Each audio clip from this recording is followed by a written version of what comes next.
गीता के अध्याय 2 से 28वां श्लोक। अव्यक्तीनि भूतानि व्यक्तमध्यानि भारत अव्यक्तनिधनायेव तत्र का परिदेवना।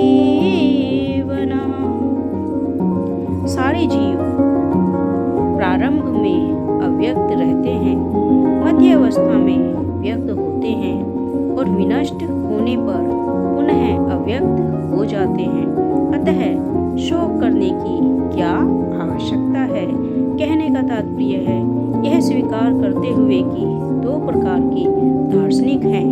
एक तो वे जो आत्मा के अस्तित्व को मानते हैं और दूसरे वे जो आत्मा के अस्तित्व को नहीं मानते। कहा जा सकता है कि किसी भी दशा में शोक करने का कोई कारण नहीं है। आत्मा के अस्तित्व को न मानने वालों को वेदांतवादी नास्तिक कहते हैं। यदि हम तर्क के लिए इस नास्तिकवादी सिद्धांत को मान भी लें तो भी शोक करने का कोई कारण नहीं है। आत्मा के पृथक अस्तित्व से भिन्न सारे भौतिक तत्व सृष्टि के पूर्व अदृश्य रहते हैं। इस अदृश्य रहने की सूक्ष्म अवस्था से ही दृश्य अवस्था आती है। जिस प्रकार आकाश से वायु उत्पन्न होती है, वायु से अग्नि, अग्नि से जल और जल से पृथ्वी उत्पन्न होती है।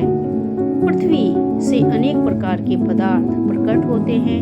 यथा एक विशाल गगनचुंबी महल पृथ्वी से ही प्रकट है।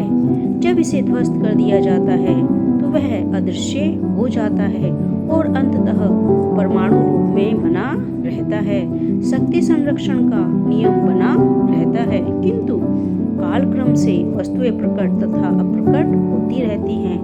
अंतर इतना ही है। अतः प्रकट होने या अप्रकट होने पर शोक करने का कोई कारण नहीं है। यहाँ तक कि अप्रकट अवस्था में भी वस्तुएं समाप्त नहीं होती। प्रारंभिक तथा अंतिम दोनों अवस्थाओं में ही सारे तत्व अप्रकट रहते हैं। केवल मध्य में वे प्रकट होते हैं और इस तरह इससे कोई वास्तविक अंतर नहीं पड़ता।